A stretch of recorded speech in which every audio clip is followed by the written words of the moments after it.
All right, wonderful. Well, thank you all for joining us for tonight. The Woman in the Library, a murder mystery set in the Boston Public Library. Australian award-winning author Sulari Gentill is here to discuss her new mystery, The Woman in the Library, which just became a USA Today bestseller. The tranquility of the Boston Public Library's reading room is shattered by a woman's terrified scream. Security guards takes charge immediately, instructing everyone inside to stay put until the threat is identified and contained. While they wait for the all clear, four strangers who happen to sit at the same table pass the time in conversation and friendships are struck. Each has his or her own reason for being in the reading room that morning, and it just happens that one of them is the murderer. Award-winning author Sulari Gentill delivers a sharply thrilling read with The Woman in the Library, an unexpectedly twisty literary adventure that examines the complicated nature of friendship and shows us that words can be the most treacherous weapons of all.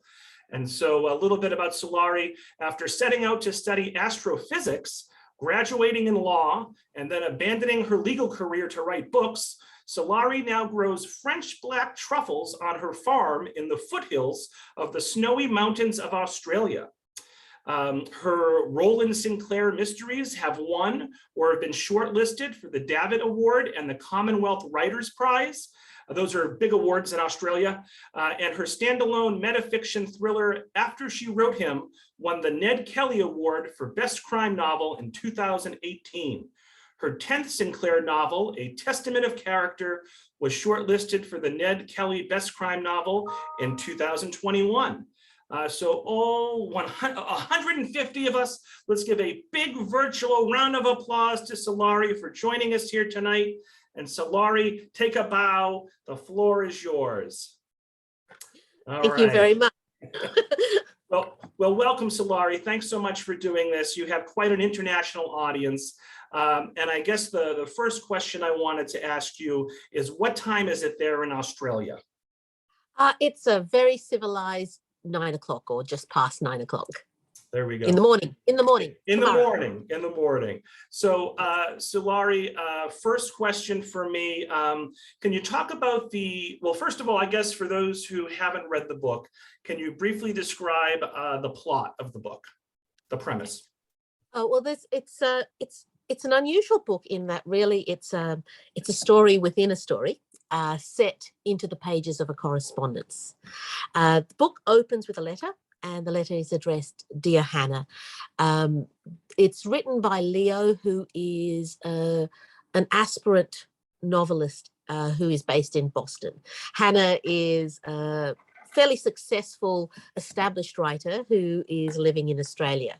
And Leo is, in the beginning, everything that anyone could hope for from a correspondent and a friend. He is charming and he is enthusiastic about Hannah's work. He's very admiring. He's even willing to do research. But as the novel progresses and you see more of Leo's letters, I think the reader comes to realize that there may be something quite dark about Leo. The other facet of the novel is the story that Hannah herself is writing. And she's writing a book, which Leo is helping her research and advising her on, around a young writer called Winifred Kincaid. Her friends call her Freddie. Winifred is in Boston to write her very worthy first novel under the auspice of a very prestigious fellowship. And so she is in the reading room of the Boston Public Library, doing what I like to call mind doodling. She's staring at the ceiling, looking at the people sharing the table around her, and basically just trying to find a story. And then a scream just rings out through the reading room and shatters the silence, and everybody stops everything they're doing because they know that something terrible has happened. But when the security guards come in and a search is conducted, there's nothing. It's like the scream came out of nowhere and disappeared into nowhere. But of course it didn't. But what it did do is it allowed the four people who were sitting at that table, Hannah and three others, to talk. And a friendship is founded, and they begin their journey of investigating where that scream came from and who might have murdered the woman in the library. And Sulari, I have an unstable connection, but I'm sure everything's going to work out well.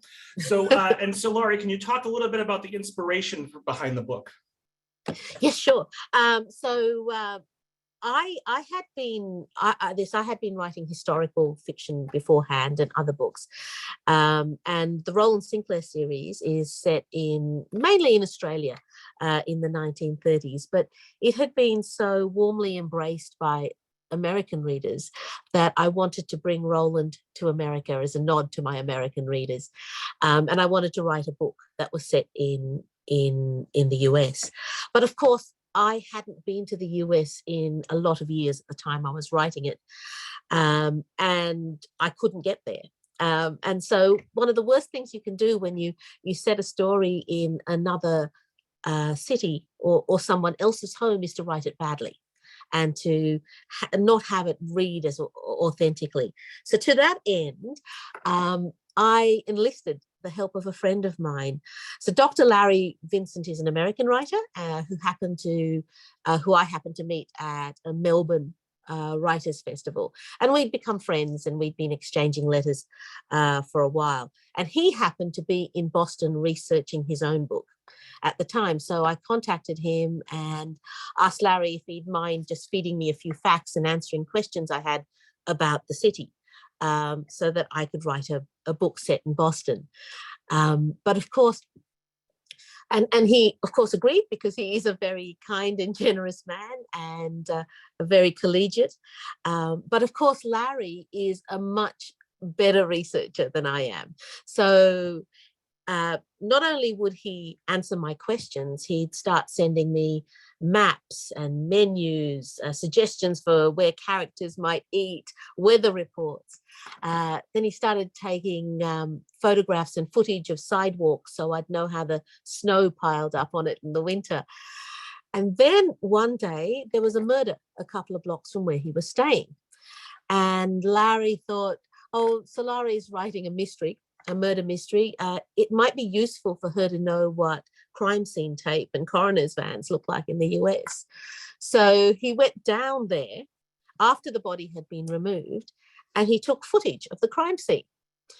And he sent it to me. So I'm in Australia and I opened this email from Larry and there's a little file attached, and I opened that and it's a crime scene, an actual crime scene.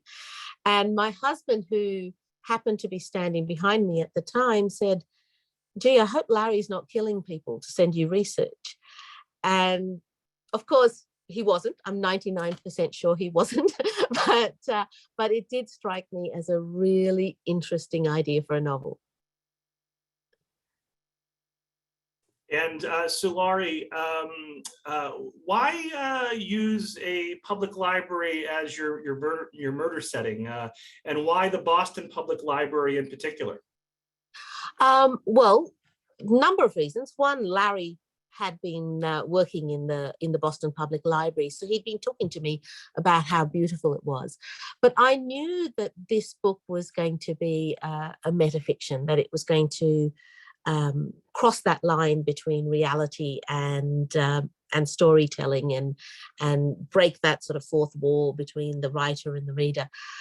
And so I thought that a library as a depository of stories, as the place where stories are housed and held, would be the perfect place to set the opening of a book that was about stories within stories. Yeah, I have to say, I've probably read thousands of books over the years, and I don't recall ever really reading a metafiction book like this, like a story within a story, set in a library. The protagonists are authors. There's a correspondence back and forth between an aspiring author. There's mention of literary agents. It's quite the picture that you've painted. So one question that we ask almost every time we have a big author event like this is, are you a pantser or are you a plotter? And this is actually something that your characters discuss at the beginning of the book.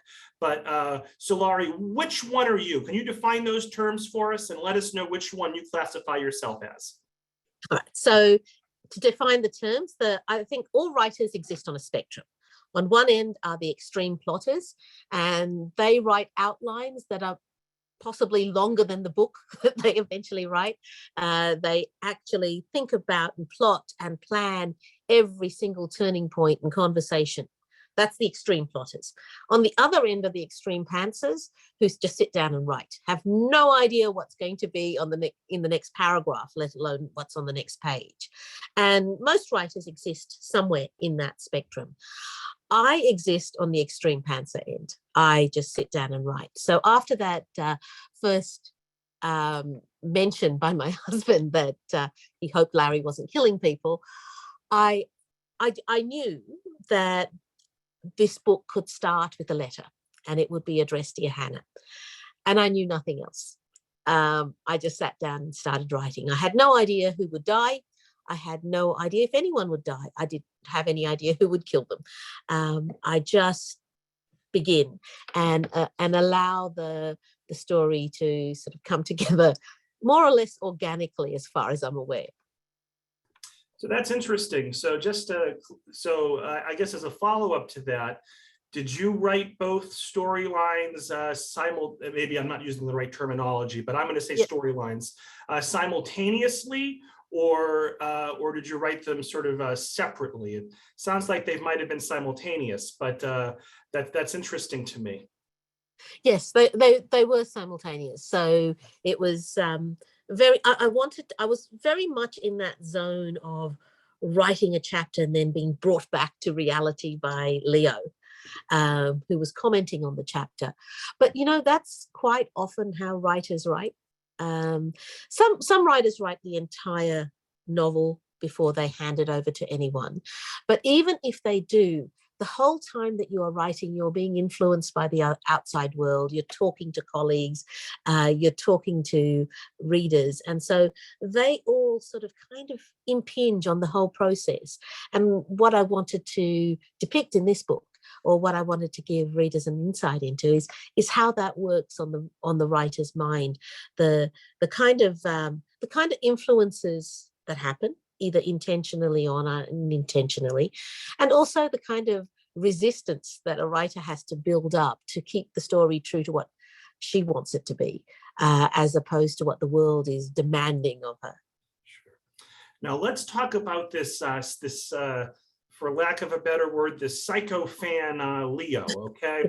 Now, I feel like every once in a while, and maybe I'm wrong here, every once in a while, I think he kind of makes an interesting point in his critiques of Hannah's work. And one of them involves the pandemic. Now, I don't know where you fall on this, but in the emails that Leo sends to Hannah, he points out that in the coming years, contemporary novelists will have to carefully choose whether to include the coronavirus pandemic or not. So where do you fall on that? What's your thinking when it comes to your own writing? Should you include COVID-19 or not? Well, I suppose it depends on the story. Sure. But I kind of think that with a contemporary novel, if what you're writing is a contemporary novel, you can't leave it out. It's like writing a book set in 1945 and leaving out World War II because it's too difficult. The problem with the pandemic is that, one, there's a whole slew of readers who don't want to read about the pandemic. The other point is, though, that the pandemic tends to abduct a narrative. Once you introduce the pandemic, it's so big, the whole book becomes about the pandemic. So I can fully understand writers not wanting to deal with it, and they're wanting to just leave it out of their book. But you cannot set every book from now on in 2019. It's the problem. But we're writers, and our whole stock in this trade is to be creative with this. And I think if we put our minds to it, and I think writers will put their minds to it and find creative ways to nod to the pandemic and to what happened and how the world has changed since then without letting it be the entire story. And Leo sort of has a James Patterson moment, I feel. And you obviously wrote this before James Patterson made his infamous remarks a few weeks ago. But I think he said something to the extent of, after being rejected 10 times, he said, I'm paraphrasing, but essentially it's difficult to be a white guy writing books nowadays. It's hard to get published. So I thought that was a little bit of a palm head to palm moment there. But one thing he did bring up about race that I think I kind of agree with is that initially Hannah's characters really, we didn't know their races. We didn't really know. We kind of had clues, kind of, sort of, maybe, kind of based on what they were wearing, but not really. So, what were your thoughts on that? That was an interesting critique that you had Leo make about Hannah's writing. It's interesting. I have never in any of my writing, so I've written 15 books, really mentioned what color people are. Interesting. Yeah.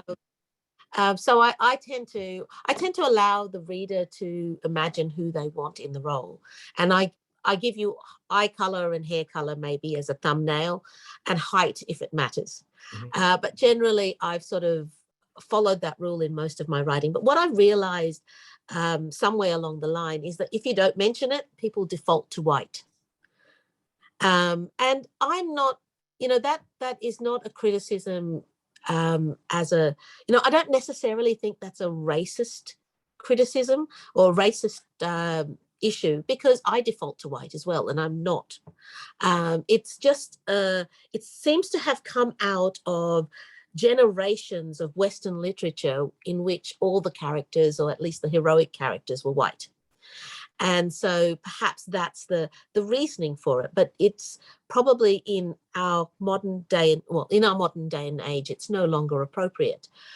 But what a writer is often faced with is how to have that conversation with readers without seeming like you're criticizing or accusing or berating them. And that's not what I want to do. I just want to have the conversation. So I thought it was a much more effective thing to just actually have readers think about what they might have thought, what they might have defaulted to, whether they thought the characters were white, black, or brown, and why. And what I wanted them to think about is that enough of a reason? Does someone living in Roxbury actually tell you what color their skin is? Or does the fact that someone wears a hoodie tell you what color their skin is? And if that's the case, why should it be? So that's the conversation. There isn't an answer to that conversation. It's just that an awareness actually helps. And if you are aware that certain things in literature are certainly triggering your imagination in certain directions, that awareness actually helps you move it in other directions as well. So let's talk about the locked room mystery, because you have one of the characters, I think, use the phrase, you kind of turn that on its head, or maybe they referred to it as a reverse locked room mystery. I forget exactly what they called it, but when the four main characters in the murder mystery storyline, so when Freddie, Whit, Kane, and Marigold get coffee together for the first time, Freddie mentions that it was the start of her friendship with a killer. So their friendship binds them together, so you didn't have to keep them all locked in the library. And I guess the question is, do you have favorite authors that also turned a good mystery trope on its head, similar to what you did in this book? I am an Agatha Christie fan. I grew up in Agatha Christie. And the thing that I admire most about her, nowadays, I can often go back to an Agatha Christie that I read as a child and read it now and find problems with it, and find that the book wasn't as magical as I thought it was back then. But the thing is that regardless of how many other authors have taken those tropes or those things that she did first and made wonderful and better books as a result. She did it first. She was the first writer to have the narrator as the killer. So there is a wonderful genius about the novelty of what she did back in the 30s and the 40s, when crime fiction was in its very early days. So I think, yeah, she still has my undying admiration. Good answer. Good answer. This is a fun question. So Kane becomes a suspect in Caroline's murder in part because of his first novel. Do you ever worry about something similar happening to you? What does your Google search results look like? Oh, my Google search results. Yes, no, if my Google search results are very suspicious indeed.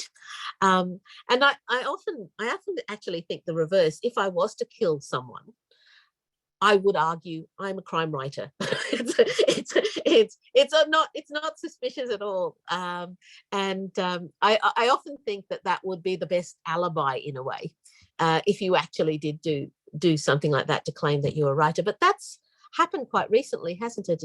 In America, someone sent me a news item about a crime writer who killed her husband.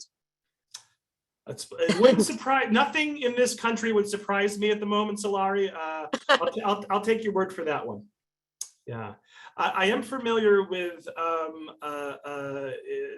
There's a. I don't want to get too far off a track, but there's there was a documentary made into a mini series called The Staircase, where there was a famed author, a male author, who allegedly killed his wife. I think he was found guilty of it, if I'm not mistaken, and he is accused of killing previous wives as well. So we won't go down that path. But well, look, I think the alibi for crime writers is that, you know, we're the least likely to kill people because we write about people coming to justice all the time. So we, in our world, very rarely do killers get away with it. So we're less likely to be inspired by that. Would be my argument, Your Honor, in front of the court. But, well, speaking of Your Honor, you know, if you ever want, I don't know how the Australian jury system works, but if you're ever looking to get off of jury duty, I suspect saying that you're a crime writer could probably get you off. So that's good to know there. In Australia, being a lawyer gets you off too. Yeah, that's right. Yeah, so either side of the profession, crime writer, lawyer, criminal. So in the chat, yes, there was a female author who literally wrote a book called How to Kill Your Husband. And she is currently in trouble with the law. She is in jail, accused of killing her husband. Oh, she was actually convicted of it. This was in Portland, Oregon. So thank you, Myra, yes. Jill and Jerry, for the information there. I wonder whether she argued research. There you go. At the defense. Oh boy. So let's go back to Leo and talk about the line between fandom and stalker. I guess we don't have to get too personal, but have you ever, I guess where's that line for you, Sulari? And have you ever had a stalker, and how do famous authors handle stalkers? I don't know how any of that works. I haven't had a stalker as such. I have had over exuberant fans, and sometimes, you know, the thing is, when you write a book, you write the book and you send it out. A reader is letting you into their head for maybe 10 hours or whatever time it takes to read the novel, and so by the end of that, they feel like they know you a little bit. If they read all your books, so I've written 15, if at the end of 15 books, I've been in their head for a long time. I don't know it, but they feel like they really, really know me. So sometimes, not often, that leads to readers feeling like they have the prerogative to tell me how they really feel and instruct me on what they would like to see in the next book. And that's something that I try to handle with as much grace and understanding as possible, bearing in mind that I've been in their head for a long time. And however much they may seem a stranger to me, they feel like they have spent a lot of time with me, which is what's sort of broken down those walls a bit. So I haven't had the situation that we have with Leo, and certainly Larry is not one of those people at all. It seems to be the particular skill of a crime writer is we take acts of generosity and normal everyday offers to help and find something sinister in it.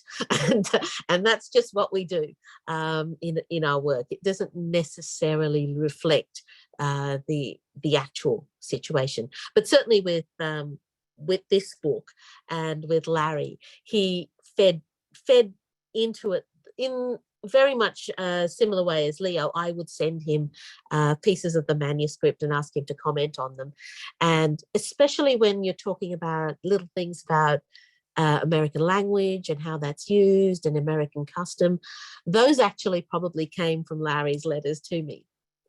And I just put them straight into the book. So it was kind of a meta process, even writing it.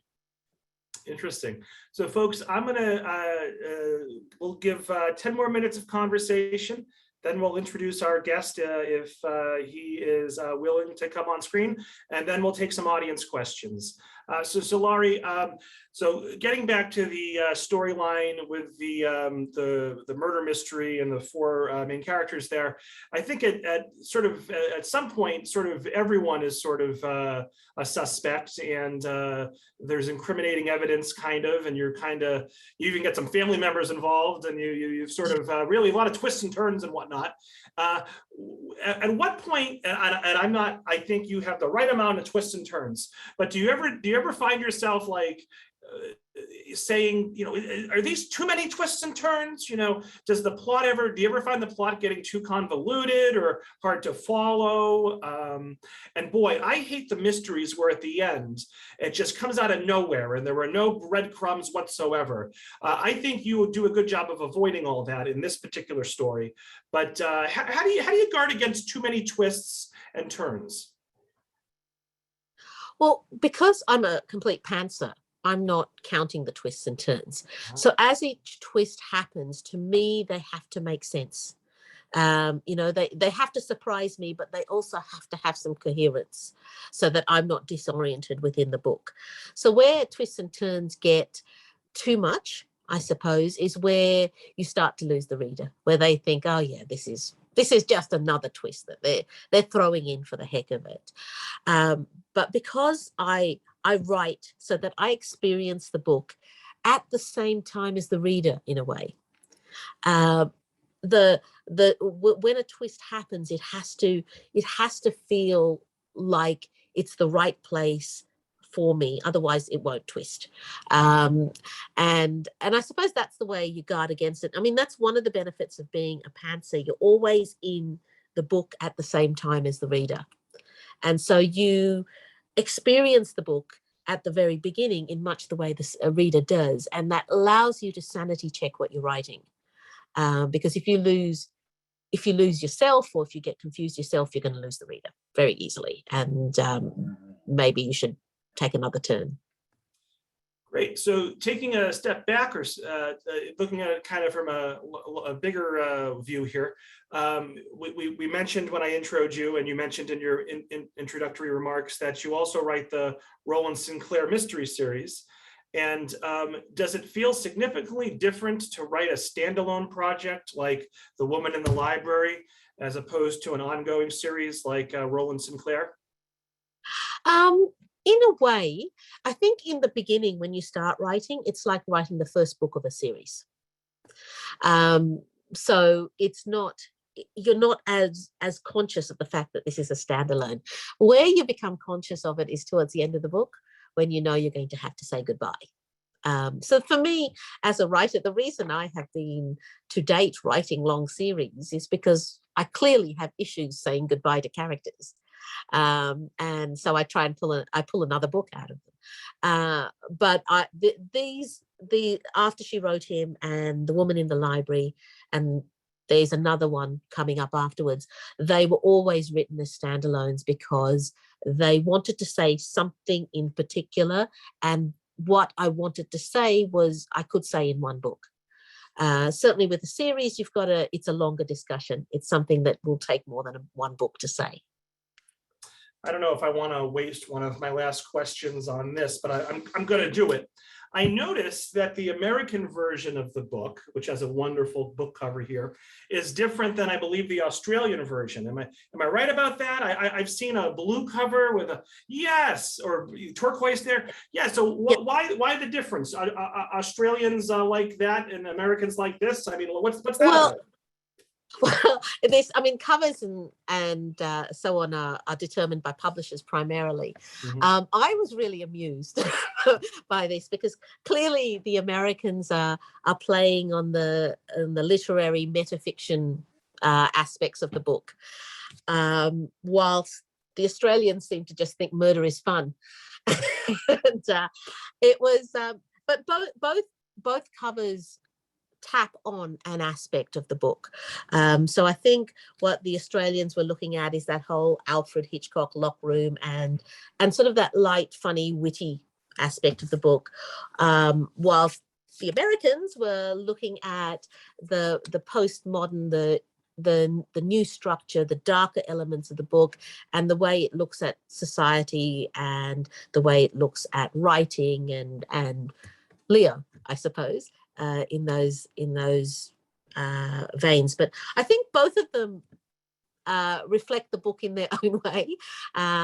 It just so happens that my Australian publishers decided to go for the murder is fun line. And what was it like writing this book? And I believe you wrote at least another book, if not more, during the pandemic. You know, I imagine that must have been awfully difficult. And I know you relied on Larry a bit, but what was that like mentally? Was it a release for you to be able to still to work, or how did that go? Well, I think because just immediately prior to the pandemic was the Australian bushfires. So I think that had a double effect. So Batlow is the little town in the mountains that was declared undefendable where I live. So we were absolutely smashed by the bushfires. And my husband and my son are both volunteer firefighters, so they were away doing that. And I was writing The Woman in the Library whilst in evacuation in what I call the Refugee House, which was a house in the neighbouring town where 3 families had been stuffed. For me, it was an escape. I write to escape. I go into my head, and that's where I shut out the craziness of the world. So in that time when we thought we'd lost the house and I was worried about whether my husband and my son would come out of it alive, the only way for me to maintain my sanity was to go into my head and write. And The Woman in the Library really helped me with that. And then through the pandemic, I think I wrote 3 novels that year. And there was something about that mortal fear, that idea that it could all be over for all of us. I just wanted to write. I wanted to get all those stories that were inside my head out as quickly as possible. It wasn't even in the sense of a legacy. It was, I suppose, when you have limited time, you do what you think you're here to do. And it was that, the pandemic and the bushfires and that period of history and life. It was this feeling that everything could be ending, and my impulse and my drive at that time was just get these stories out and put them out into the world. Luckily, I was wrong. It isn't all ending. We're going to be, it's a interesting time in history, but I think we're going to work through it. But it was certainly a motivation and a sudden sense of energy to do this. And it's been handy. All those books really saved my sanity, I think, through the pandemic when you were just stuck at home doing things. But also, to be fair, because of the bushfires, being stuck at home when just after you thought you'd lost your home was not a bad thing. So we went immediately from the bushfires. We came back and everything was black and the house was still standing, but everything else had been burnt. And the last thing I wanted to do was leave home. I just wanted to get in, start planting and digging and cleaning up and pulling up fences and, getting rid of the burnt rubbish. So I think in some ways I might have had an easier time with the pandemic than most people, simply because we sort of had a disaster before. And I'll end this portion of the talk with this question. What advice would you give to aspiring authors who hope to successfully publish their works? It's interesting, we never actually got Hannah's responses to Leo. It was always the other way. It was always Leo to Hannah, not Hannah to Leo. So if you were Hannah, what would Hannah tell Leo? And in real life, IRL, what would Sulari tell aspiring writers? What advice would you have for them? Okay.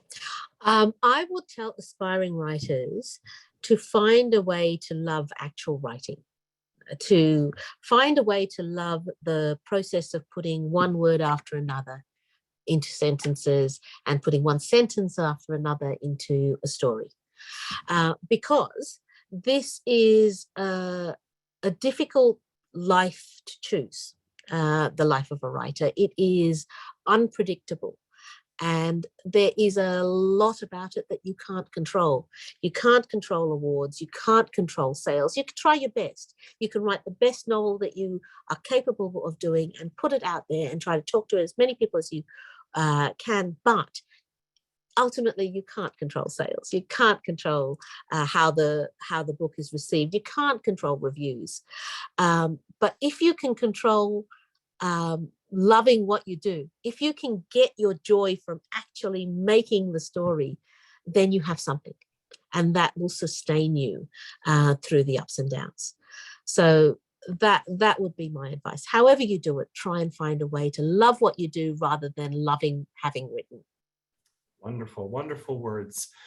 So now we'll take a few moments, and if he's available, Dr. Vincent, if you're available, feel free to unmute, and if you want to share your video, it's up to you. Oh, wonderful, excellent. So Dr. Vincent, why don't you introduce yourself to the group? We got about 150 people on the call, and explain your connection to Sulari. Well, first, let me say, hi, Sulari. I've never found it harder to press a start video button in my entire life. I'd also like to preface things with saying that I view myself as the light Leo and not the dark Leo. And I see Leo strictly as someone who likes giving restaurant recommendations to fictional characters. So those are my qualifiers. I write under the name of L.M. Vincent. I started out years ago in the 70s and early 80s, wrote a couple mysteries myself. And I've written nonfiction and fiction since. The book I was working on at the time was a book called Theft of Privilege, which is about a secret society at Harvard. Quite academic and arcane, but that was why I was in the Boston Public Library. I met Sulari at She Kilda, which was it was about 6 or 7 years ago, and it was Sisters in Crime convention in Melbourne, and I was trying. I was new to the city, and I wanted to meet people, and I went. Turns out, I think I was the only male there. Except for a couple panelists, and it was quite an intimidating environment. Male mystery writers were considered pale, male, and stale, so it was a little bit of a hostile environment for a single guy. But I went to a panel that Sulari was giving on the Sinclair mysteries. I hadn't read any of her books at the time. I'd seen them because I don't know if you know, the first editions of her books, she actually illustrated the covers herself. She's quite an accomplished artist, and I had seen the book at the Southern Cross station and not picked it up and looked at it, but I hadn't bought it or read it at that point. But I came out of that panel thinking, this woman is just brilliant.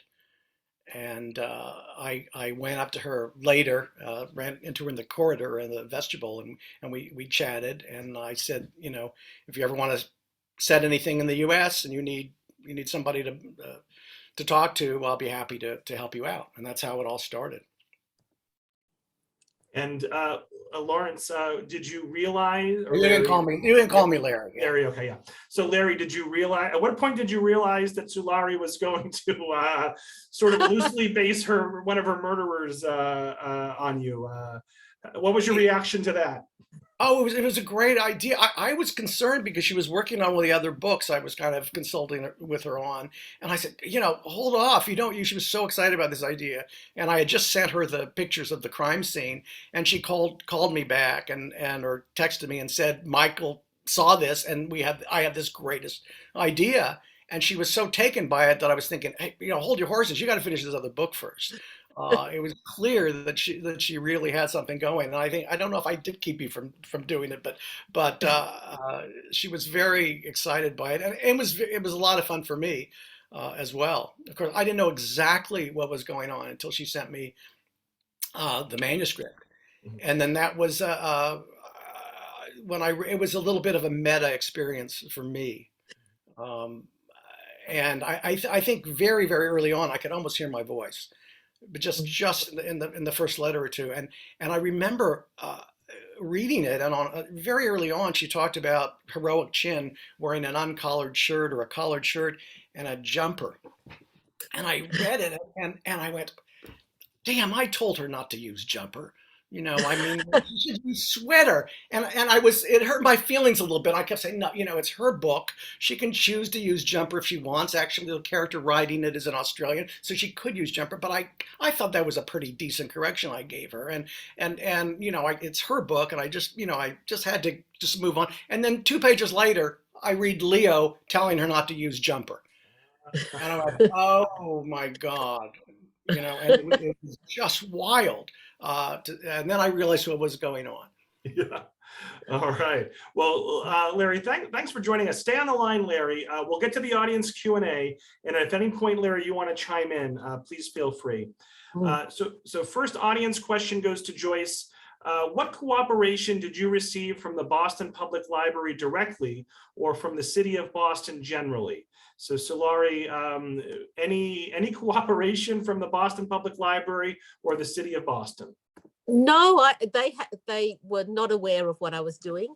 For me, the representative of the Boston Public Library in the center, and the city of Boston was Larry, and so I had gone in there and look, and I was concerned also because I didn't want to. I felt like I was a literary guest in Boston, so I didn't want to do something that was going to offend Bostonites, and so Larry was my sounding board for that, having lived in Boston and gone to university there, to actually check that up. So it was a surprise to the Boston Public Library. And I guess the follow-up question would be, has anyone from the Boston Public Library reached out since you've published the book, and have they shared any reactions with you? Not to me. I remember on reading a tweet where the librarians were reading it, but nobody. I don't think the part of the thing is when people reach out to me, they reach out to me under their names, and I don't think of them in terms of whether they're librarians at the Boston Public Library or not. So it's possible that one of the many people who've reached out to me was from the Boston Public Library. Certainly there have been people who say, I've been there all the time. There've been people who've been sending me pictures of my book in the reading room of the Boston Public Library. So a lot of that from readers, and I suppose I didn't ever ask them if they were there for a reason other than just visiting. So it could be that they were librarians, but I'd hate to say that without any evidence. Absolutely.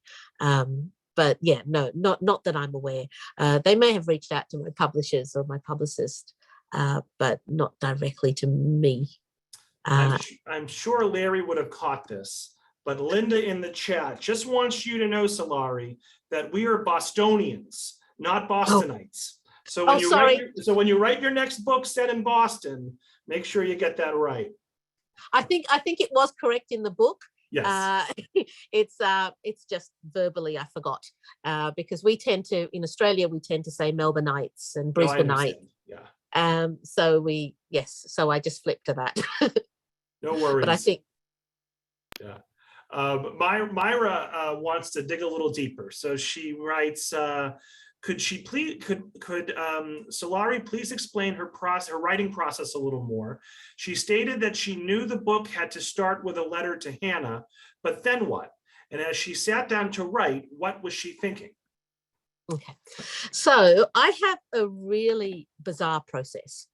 I write in a very relaxed way. I write in my pajamas, watching television.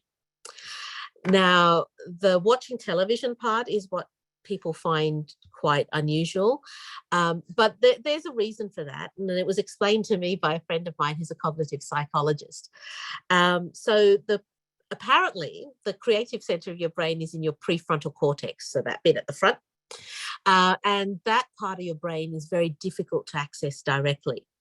So that's why when you lose a word and you're trying to think of the word, you can't find it, but you go away and you do something else, suddenly the word pops into your head. Apparently, I'm using that process entirely for 90,000 words to write a novel. I'm distracting about 30% of my brain by watching television, so that I can write in a kind of a free-form way. So that basically is my process. I just sit there, I turn the television on, I start with the laptop, I start Dear Hannah, and I just go, what's the next sentence? So it was Dear Hannah, and then it seemed to me, what are you writing? And then from that sentence, what are you writing? I knew that whoever was writing to Hannah knew that she was a writer, because he wasn't asking, and knew that she would be writing, because he wasn't asking her, are you writing? He was saying, what are you writing? That they were close enough for him to question her on that. And then, so each sentence follows from the other and seems to organically build into a story. It sounds bizarre, but that's honestly the way I write. And then if I come to a point where I didn't know what to do, or I didn't know what to do next, I got in touch with Larry and said, look, I've started it at the Boston Public Library. Where would she live? I don't want to give her a car because that's too problematic to try and write a car into it. Where could she live? And so then Larry wrote back to me and he said, and I think initially he said, well, a writer couldn't afford to live in Back Bay. So he gave me another lot of options. But then I thought, no, I like the sounds of Back Bay. I'm going to give her a reason to live in Back Bay. And so it all just builds like that. It's, the research is done, or the question is asked at the time I need to know. And then the story is written from that point. I hope that explains it. Sure. And that's a good observation by Larry. I don't think a writer could afford to live in Back Bay. We have another question, and maybe I glossed over this, I apologize, but just for dummies like me, Sulari, can you clearly define what metafiction is? Okay. Metafiction is just writing about writing. Yeah. And you're not a dummy. I remember the first time when I wrote After She Wrote Him and I sent the manuscript to my publisher in America, she said to me, oh, it's very postmodern. A metafiction was in the note that she sent back to me. And I had to Google postmodern and metafiction to find out what she thought I was writing. And that does correctly describe what it is. It's writing about writing. It's a story which basically shows you the gears and mechanics. So I like to think of it like one of those watches where you can see all the gears working. So this story shows you all those gears and all the mechanics of how the story is built, but hopefully it still tells you the time. Teresa asks, would you like to see this book made into a movie or TV series? And if so, which actors would you want to see playing your main characters? Oh, look, I'd love to see this made into a film, because I think it's structurally different enough and structurally difficult enough that it would be a really innovative film, and an interesting film. In terms of actors, I don't know. They'd have to be handsome. The boys would have to be handsome. Yes. But I have, I can see these characters in my head. Mhm. I know who they are. I don't necessarily pick actors to look like them. So it's very difficult for me to actually say, it could be played by Johnny Depp or whatever, because not that Johnny Depp is right, but because I can see what the character looks like in my head. So it's very hard for me to match it up. It's the kind of thing that I would just leave to a casting director. They know what they're doing. And I've often thought of, films and television as another art form based on yours. So it's a bit like a sculpture based on a painting. You'd never tell the sculptor what materials to use, even if he was basing it on your painting. So I think I'd let that go, and just hope that the end result was the best that it could be. Myra says, excellent interview. Leanne says, no question, but I just wanted to say it's a phenomenal book. I picked some of her other books up and I've recommended them to lots of people. Victoria, I'm not going to read your comment in the chat because it's kind of spoilerish, but I 1,000,000% agree with what you just said. And I can't say enough that I loved the ending to the book. I was reading some of the reviews, Sulari. It was a little, some people, not so much, but I liked the ending and it caught me off guard, that's for sure. Let's see. So Teresa says, what is the best piece of writing advice you've received that you still use in your own writing today? All right. And funnily enough, this piece of writing advice was not given as writing advice. It was given as law student advice. So it's when I was starting a new law student, an older law student once said to me, before you sit down to study, do everything else you could possibly want to do. If you want to go shopping, go shopping. If you want to go dancing, go dancing, and only sit down to study once you've done everything else, and you won't be distracted. You won't be sitting there thinking, I wish I was doing something else. So I kind of follow that advice when I'm writing. If it's a gorgeous day and I want to be in the garden digging flowers, I just go to the garden and dig flowers. And I don't let myself be caught up in this idea of I have to sit at the laptop and write. Because there's always, there's quality time writing, and there's the hours you just spend staring at the screen wishing you were doing something else. And if it feels like that, and it very rarely feels like that for me, because I love that time in front of the screen, just putting words together and making stories, what I love to do. But occasionally it'll be a particularly beautiful day and I want to be outside, or I want to be doing something with my dogs, or I want to be at a school event with my kids. I just do that.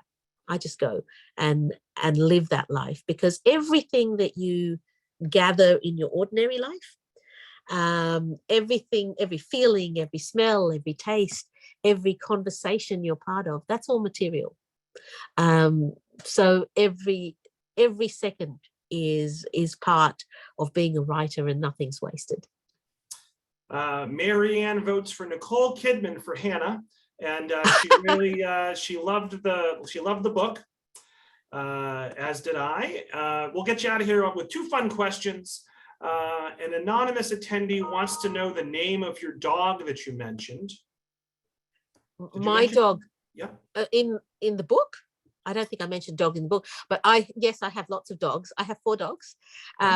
There's one Rolly. behind you, I think, moving. So that's yes. That's Miss Higgins. She's a Labradoodle. There's 2 behind me, and with her is Rolly. He's a cavoodle. I also have a big Hunterway who was a stray, and his name is Alfie. He came to us with that name. And I have a puppy who's in another room because she is not going to sit quietly while I Zoom, and her name is Pig, and she will be the truffle dog. All right, so I'm going to ask you one more question, but before I ask the final question, let me do just one last pitch for Sulari's book. It's a US Today bestseller, Book Riot's 15 Best New Mystery Books of 2022, BookBub Most Anticipated Books of 2022, Pop Sugar's 25 Must-Read Thrillers and Mysteries of 2022, Goodreads Most Anticipated New Mystery, and it receives star reviews and Library Journal and Publishers Weekly, and it also gets Robert Hayes' stamp of approval as well. I did want to, though, ask you one question about your super popular series. Jill asks, is the new Roland book on the way? Sorry, I know this is for Woman in the Library, but we, Roland, Edna, and gang lovers are waiting. It is on the way. It's you know, when it comes out, it's not just determined by me, it's determined by publishers' schedules, but it's certainly being written. Jerry says Sulari is delightful, cannot wait to read the book. Michelle said, I love this program. Having the surprise guest was a bonus. Thank you, Larry. Thank you all so much. What a great evening to spend with such interesting insights. Jill says, thank you for the joy you bring to our lives in reading your books. Donnie says, excellent interview. Thank you. He has to rush out and buy the book. Teresa says, thank you, Sulari, great conversation. There's several other positive comments in the chat. The book is available on Kindle. It's available on audio. I listen to it on Audible. I will say this probably is a better book to read than listen to. I got a little confused at parts, but regardless, it's a wonderful book. It may be best if you actually read it ebook or in print rather than listen to it. So Sulari, any last words before we wrap it up? No, thank you very much for having me. Can I just say to my American readers, thank you very much for embracing me. It's always a daunting thing to write into another country. You wonder whether, you know, the Americans are going to accept an Australian view of their city, and I've got nothing but help and warmth and welcome, and I am really very grateful. Linda, who's a retired Boston Public Library research librarian, says thank you. And that you did a great job representing the city. So there we go. That answers one of our questions from before. Now you have been contacted by at least a former BPL employee. All right. Well, thank you all so much. Look for that email from me tomorrow with the feedback survey, the link to Wellesley Books, the link to this recording, and information about some other upcoming programs. I want to thank Sulari and all her people for making this possible. I want to thank Larry for jumping on the call. That was quite a pleasant surprise. And I hope everyone enjoys the rest of their evening. Thanks again. And I hope for everyone here in America anyway, have a happy 4th of July. Thanks so much, Sulari. Thank you. Bye-bye. Bye-bye.